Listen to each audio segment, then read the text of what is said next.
Amigos de Venezuela, siempre, siempre Venezuela, contamos hoy con la presencia de nuestro invitado especial. Se trata del doctor Eduardo Flores, especialista en temas de migración y actualmente residenciado en Costa Rica. Él es un abogado venezolano que nos representa con orgullo en esa importante zona del mundo.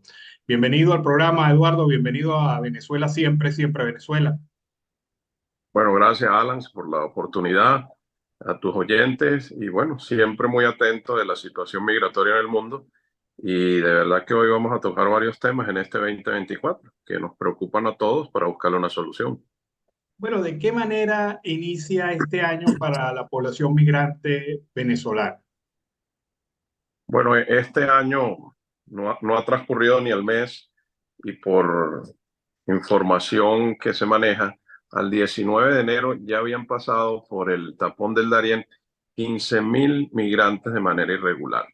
Es una movilización forzada que no solo los venezolanos, hay otros países de Sudamérica los cuales van caminando hacia los Estados Unidos de Norteamérica a buscar una solución con un sueño que ellos tienen.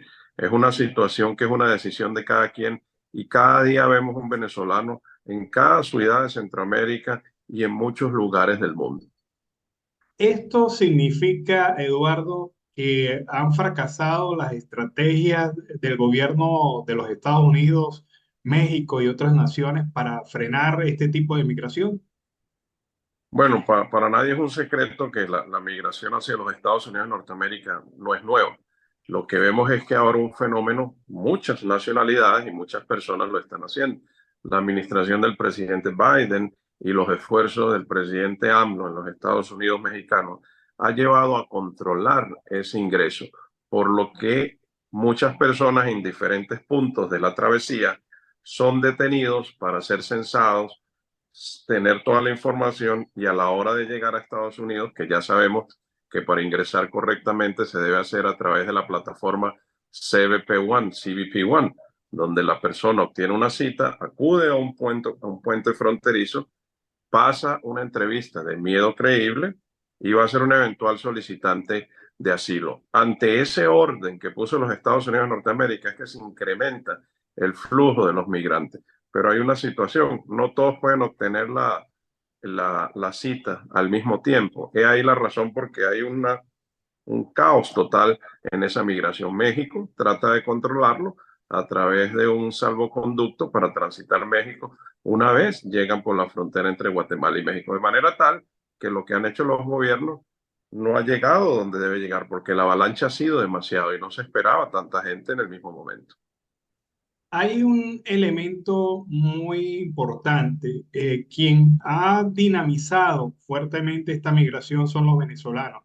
Pero como bien dices tú, quizás el éxito emociona, porque los venezolanos han conseguido ciertas posibilidades de poder migrar, cosa que no tenían otras nacionalidades, y eso parece que ha motivado a otras nacionalidades también a migrar.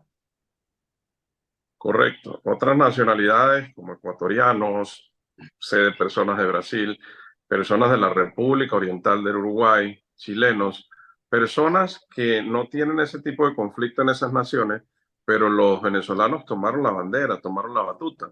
Pero debemos recordar que la movilización venezolana, al ser forzosa por una situación que no lo vamos a ventilar, Estados Unidos abre el compás y le da las oportunidades. Dos ejemplos muy claros: el parol humanitario, que se le otorga a los venezolanos, nicaragüenses, cubanos, los haitianos, y está la gente de Ucrania, que así se empezó en el año 2021 ante esta situación. Es una manera de llegar, pero si bien es cierto, nadie ni todos tienen cómo optar por un patrocinador. La segunda manera, a través de la entrevista. Y Estados Unidos saca un parol de carácter humanitario para Colombia, Ecuador y otros países, pero su peticionario, la persona, debe ser un familiar directo, lo que diferencia de los venezolanos, que puede ser cualquier persona. Y el año pasado, a julio, todos los venezolanos que ingresaron con un parol humanitario, que podían estar por 2 años en los Estados Unidos, la administración del presidente Biden saca lo que es, les da un TPS, Temporary Protection Status, un estatus de protección temporal, Mucha gente dijo, sí, no es una residencia, estamos de acuerdo que no es una residencia, pero no va a estar limitado a que en los 2 años, ¿qué iba a pasar? ¿A dónde voy? Entonces, esa es la manera como los gobiernos tratan de llevar a las personas, darle la oportunidad, porque muchos sabemos que esta es una migración forzosa por problemas sociales, por problemas económicos, por problemas de crimen organizado y mucho más allá. Yo no quiero decir con esto que no hay personas perseguidas, porque sí lo hay, pero cada caso es una situación que lo debe demostrar al pasar la entrevista de miedo creíble cuando pasa a través de la aplicación CBP One. Hay un aspecto importante este año, es un año electoral en los Estados Unidos, y eso tradicionalmente trae el endurecimiento del discurso migratorio por parte de aquellos que aspiran al gobierno y por parte del propio gobierno, que directo o indirectamente se protege de ataques de opinión pública. Eso entiendo yo que va a tener bastante incidencia este año 2024 para la migración. Actualmente en el Senado de Estados Unidos, la Cámara, republicanos y demócratas, tienen una discrepancia ante esta situación de que el parol es un beneficio. Si bien es cierto, viene elecciones, sabemos que el expresidente Donald Trump está corriendo nuevamente y que viene ganando las primarias dentro de su partido y que en un mensaje público que dio ayer dijo que va a cerrar la frontera. La frontera, o sea, cerrar la frontera es una situación que desde el punto de vista de los inmigrantes lo puede hacer, pero comercialmente no, porque todos los países se verían afectados. Vivimos en un comercio desde Panamá por toda Centroamérica a llegar hasta Canadá. Entonces, una situación que la coyuntura electoral lleva a diferentes posiciones. Pero si bien es cierto, el estado de Texas, a través de su gobernador, promulgó una ley donde las personas que sean reincidentes y traten de ingresar por el estado de Texas están cometiendo un delito federal. Entraba a regir ahora en febrero y ahora va a entrar en marzo. Están endureciendo. Ahí la razón porque la gente se apresura y se apresura, pero si bien es cierto, Estados Unidos fijó unas reglas y dijo, el que pase por el tapón del Darién después de tal fecha no tiene derecho absolutamente a nada. La gente hace caso omiso, la gente cree que es mentira, pero soy testigo y en mi oficina han llegado muchas personas deportadas ante esa situación y me dicen, ¿puedo volver a entrar? No, no puede volver a entrar porque ya usted es reincidente y ya fue procesado y usted se estaría convirtiendo en una persona cometiendo un delito y un delito federal. Es ahí la razón, y tú lo debes saber, que muchos venezolanos pues, han sido enviados a una cárcel federal en el estado de Luisiana por un delito migratorio donde el Homeland Security, el que cuida la frontera, los acusa y le dice, usted ha entrado de manera irregular. Entonces, es una situación política que ellos los dejamos con las elecciones. Venezuela también tiene un proceso electoral que no tenemos fecha definida y muchas personas tienen esperanza. Al punto de hoy han enviado 3 aviones de deportación a Venezuela porque ya sabemos que los aviones están aterrizando con las personas deportadas. Entonces yo aprovecho el espacio de Siempre Venezuela que llega a mis paisanos y a muchos conterráneos que esta decisión se debe tomar muy claramente y que no se debe tomar a la ligera. Y el dolor grande que a mí me ha dado es ver a muchos compatriotas con niños y niñas, personas menores de edad, que no tienen esa capacidad de discernir y entender las cosas sufriendo. Yo respeto las voluntades, yo los aplaudo, son unos guerreros porque han pasado a las mil y una cosas, pero debemos proteger y buscar siempre el beneficio para los menores de edad. Acudir a los planes que existen, movilidad segura, el reasentamiento desde Colombia que existe, el parol humanitario. ¿Qué es lo que dice el parol humanitario? Que la persona no debe ser residente definitivo en un tercer país y que tampoco tenga un refugio aprobado. Todas las otras condiciones lo permiten. Ahora, ¿qué has percibido en materia de migración regular? Hay gente que evidentemente pues tiene los y cumple los requisitos y ha buscado pues la opción de migrar a los Estados Unidos. ¿Qué has percibido en ese campo? ¿Sí hay una regularidad en eso? Hay personas que tienen visa de turismo a los Estados Unidos, una visa B1, B2, y han ingresado a Estados Unidos con el núcleo familiar y se han acogido a una solicitud de asilo político. Y yo siempre he explicado, y esto en Costa Rica también, el que es el refugio, el hecho de ser solicitante no significa el éxito. Pero hay una peculiaridad en Estados Unidos que la persona ingresa y se dice, se establece que en el primer año de ingreso debe solicitar el asilo político, debe demostrar que existe una persecución y que el bien tutelado vida está en peligro. Y después de 5 meses de hacer eso, a través de UCIS o a través de ICE directamente, o llegar a la corte con una cita de corte, donde va a demostrar que es perseguido, a los 5 meses esa persona ya tiene derecho a optar por un permiso de trabajo. Entonces muchas personas han tomado la vía de decir, tengo mi visa, le quedan 3 años a la visa, 2 años, voy a vender todo, ingreso como un turista con mi familia y me acojo a la solicitud de la protección. Pero no va a prosperar porque son miles y miles de solicitudes. Y por conocimiento de causa, sé que muchas personas se enfocan en otra vía y dicen, no, es que en mi país hay problemas sociales, no hay agua, no hay delincuencia, yo no tengo trabajo. Y esas no son razones, esas son situaciones sociales del mundo. ¿Cómo es el tema en Centroamérica? ¿Centroamérica es solamente sitio de paso o aquellos que no han podido ingresar a los Estados Unidos han decidido asentarse en estos países? Ok, en el caso de cuando pasan por el Darién, hay un transporte controlado donde los envían a un albergue, del albergue se montan en un autobús y los envían a Costa Rica. La administración del presidente Rodrigo Chávez Robles, presidente de Costa Rica, optó por tener un refugio que se encuentra aproximadamente de la línea fronteriza ingresando a Costa Rica, como a 5 kilómetros, donde todas las personas llegan, ya vienen censadas, ya se saben quién es, ahí pueden dormir y cada quien paga su boleto de autobús y va a la frontera con Nicaragua. La persona que quiera salir de ahí porque se quiera quedar por X circunstancia en Costa Rica, debe optar por una solicitud de refugio. Muy pocas personas se han quedado. Su meta es Estados Unidos de Norteamérica, pero las que se han quedado en Costa Rica hacen un proceso de solicitud de refugio, el cual es un proceso largo, con etapas procesales donde se debe demostrar que existe la persecución. Entonces, muy pocos lo hacen. En Panamá también muy pocos lo hacen. Pero Costa Rica y Panamá, por esa razón de tantos solicitantes de refugio, y no obtener una respuesta pronta, porque te comento, en Costa Rica hay personas solicitantes de refugio de hace 2 años con una cita para ver si son elegibles para el año 2030, el año 2029. Personas van a quedar con un carnet de solicitud a la intemperie porque son solicitantes y no saben qué va a pasar. El gobierno de Costa Rica, con organismos multilaterales, nuevamente saca la figura de una categoría temporal migratoria con requisitos sumamente básicos, siendo el único requisito obligatorio del país de origen los antecedentes penales apostillados. Todos los demás documentos los consigue aquí, se usa una figura de la declaración jurada para el nacimiento y en 90 días hábiles tienen una categoría temporal, dejan de ser solicitantes de refugio, tienen una regularización migratoria, pueden viajar, ingresar a Costa Rica sin visa y deben cotizar a la seguridad social. En Panamá sale también una categoría temporal, pero la diferencia es que en Costa Rica cada 2 años se pueden renovar, siempre y cuando cumpla con los requisitos y después del tiempo optar una naturalización. En Panamá son 2 años y no va más.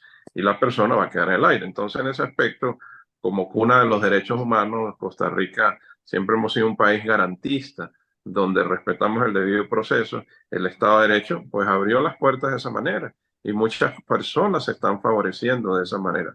Ojo, quiero aclarar, no es una residencia, es una categoría temporal, una cédula igual a la residencia y tiene libre condición para trabajar. Entonces, estos dos países se han puesto de acuerdo en ese sentido y los programas financiados por organismos multilaterales. Bueno, la crisis migratoria, si vale el término todavía, se ha vuelto también parte del paisaje, del ambiente. O sea, se ha normalizado esta situación migratoria.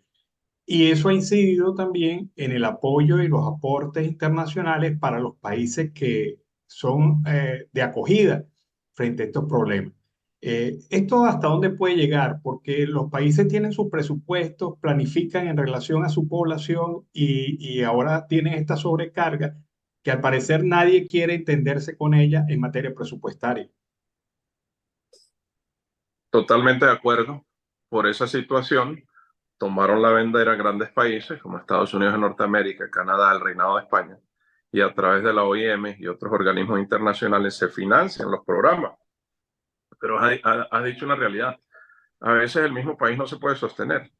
Y en el caso de Costa Rica no existía el presupuesto para hacerlo, independientemente de que la Ley General de Migración Extranjera establece la regulación como tal. Esto tiene un límite y en el caso de Costa Rica, el 29 de marzo se acabó y desde ese momento ya se pondrá orden y ya las personas que estén de manera irregular van a proceder a una deportación. Alguien me dijo una vez, mire, es que en Costa Rica no hay deportación. Sí lo hay, sí existe y he tenido muchos de esos casos, porque tú dijiste una realidad. Cada país, hasta donde puede. Si yo no puedo, yo acobijo, yo les doy, pero ya no puedo más. Por eso he hecho el llamado públicamente a todas estas nacionalidades. Los que están en Costa Rica aprovechen a la regularización migratoria. ¿Por qué? Porque ya después no va más. Esto lleva también a que los países tengan un control. Se lo dijo un día al presidente, se saben cuántos estamos, cuántas personas hay y cotizan a la seguridad social, que es uno de los factores importantes. La persona cotiza y tiene derecho a su seguro y contribuye al país como tal que le abrió las puertas y le dio la acogida. En Costa Rica el límite es el 29 de marzo porque el decreto fue firmado por un año. En Panamá, si no me equivoco, hasta julio de este año. Y el que se benefició, y el que no quedó por fuera. Y esas personas son las que van a tener problemas migratorios. ¿Qué impacto o qué información tienes tú sobre el impacto de las normativas en el estado de la Florida, en Estados Unidos, que perdón, muy duras para el que contrata y el que trabaja de manera irregular en ese estado de la Unión Norteamericana? Eso fue promulgado por el gobernador Ron DeSantis. Para nadie es un secreto que ya dejó de aspirar a la silla presidencial de la Casa Blanca. Y esa normativa siempre ha existido en los Estados Unidos de Norteamérica. En Florida está vigente. Cuando la promulga, de Florida se fueron muchas personas a otros estados, que son ciudades santuarios, como los ha denominado Estados Unidos, para tener esa protección. Actualmente no existe esa persecución como tal. Debemos tener claro que hay una parte de la agricultura en los Estados Unidos de Norteamérica, en el estado de la Florida, que es la parte de la siembra de naranja, y me voy a California, la parte de los viñedos, las uvas, que la mano de obra que se tiene son personas inmigrantes. Entonces, una situación donde el gobierno está tratando de buscar cómo regularizarlo con permisos temporales. Pero lo que firmó el gobernador Ron DeSantis está vigente, se encuentra y en cualquier momento puede ser aplicado. Y aprovecho algo que dijiste, viene época electoral en los Estados Unidos de Norteamérica. Él le está dando el apoyo al expresidente Donald Trump y ellos son de la misma línea de la dureza, de aplicar las normas. Entonces podríamos estar viendo en unos meses ese tipo de persecución activa porque la norma ya existe. Y como dije algún día, no es que sea malo el Estado, no, es que el Estado quiere hacer respetar sus personas, proteger a sus integrantes, a sus nacionales en Estados Unidos, y quien cumpla con requisitos migratorios, pues puede estarlo. No hay persecución, pero la ley está vigente como tal y es una ley muy, muy, muy dura en el momento de que un empleador puede tener multas y procesos que los puede llevar hasta el cierre de su negocio. Entonces mucha gente se ha ido a la Florida y mucha gente lo sabe. Finalmente, Eduardo, desde la perspectiva del migrante, ¿qué consejos, qué recomendaciones, reiteradas o no? Lo hemos hablado en otras oportunidades, pero es bueno darle a la gente un panorama claro y específico sobre qué significa migrar, porque la verdad es que mucha gente piensa que esto es tan sencillo como salir del país. ¿Qué recomendaciones pudiéramos darle a estos migrantes que en este momento siguen buscando su sueño, ya sea en los Estados Unidos o en cualquier otra parte del mundo? Esta consulta, qué bien que me la haces. Y voy a enviar un mensaje aquí en Siempre Venezuela a toda tu audiencia, a tus oyentes y a mis hermanos coterráneos del Táchira, que me los he conseguido por todos lados, en Estados Unidos, en México, en Mira, Guatemala, en todos lados. te cuento, Eduardo, así un inciso. según una investigación de una organización llamada Venezuela, 30% de la población del Táchira ha salido como migrante. Y eso es impactante, ¿no? Es impactante. Esto es impactante porque en el Táchira la gente no se iba porque tenía su finca, tenía su trabajo, tenían todo, y era uno de los estados muy conservadores, en el Mm, sentido de que la familia siempre estaba unida y separarse era, vaya, se prepara y se viene. Y eso lo vivimos, y eso lo viviste en la juventud, cuando la gente salía becada en los gobiernos que existieron, y se preparaban y volvían a Venezuela, pero nunca se quedaban en un tercer país. En un sí, día estaba en una gira y me conseguí muchas veces. Yo soy el Táchira, pregonero. Yo, Dios, hijo, pero eso queda lejísimos de aquí. Bueno, sí, yo sí. también soy del Táchira, yo nací en el Táchira. Bueno, y el consejo que voy a dar es algo que lo he dicho en mis redes sociales siempre. Llegar a otro país no es fácil. Nosotros cuando somos migrantes, y lo digo porque yo tengo casi 30 años viviendo fuera de Venezuela, lo primero que debemos tener es un pasaporte. Y hay muchas personas que han cometido el error de viajar con una cédula. Si bien es cierto, para invocar un asilo no se necesita un pasaporte, simplemente un documento de identidad. Pero donde vayamos, donde lleguemos, donde asentamos nuestro nuevo hogar, lo primero que debemos tomar en cuenta es buscar un estatus migratorio. Definitivo es muy difícil, pero de manera temporal. De manera tal que los estatus de protección y voy a aprovechar porque tú estás en Colombia. A mí me dio mucho dolor e indignación oír a paisanos venezolanos decir, es que esto que nos da Colombia no sirve para nada. Yo te lo digo con propiedad en el gobierno del presidente Duque y me indignó. Yo le digo, no diga eso, porque eso es lo que le va a abrir a usted la puerta para poder tener un estatus migratorio. Así se empieza. Entonces, lo primero que tenemos que tener un estatus migratorio temporal o definitivo o un refugio, como lo queramos llamar, un estatus temporal de protección en el caso de Estados Unidos, para poder hacer una vida activa, para los jóvenes seguir estudiando, seguir trabajando y llegar a triunfar, porque el sueño americano no es tal como se pinta. A Estados Unidos se llega a trabajar y se llega a trabajar 24/7. ¿Por qué? Porque es una vida cara que se va a obtener todo. Sí, perfecto. Lo que la persona nunca tuvo lo va a obtener. Pero aquí hay algo muy importante que son la diferencia de los sistemas. En Estados Unidos tienes de todo, pero todo lo debes. Y si tú dejas 2 días sin trabajar y no pagas, a ti también te lo quitan. Entonces no vamos a ser un esclavo de un sistema. Vamos a aprovechar la vida, vamos a prepararnos, vamos a vivir y como siempre he dicho, me voy hasta donde yo pueda llegar.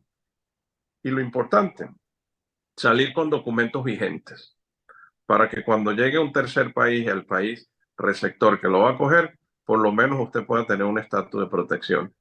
Y donde llegó, mi consejo es quedarse y poner la flor y sembrarla y esperarla que crezca y que salga su retoño, porque enseguida jamás se dan las cosas.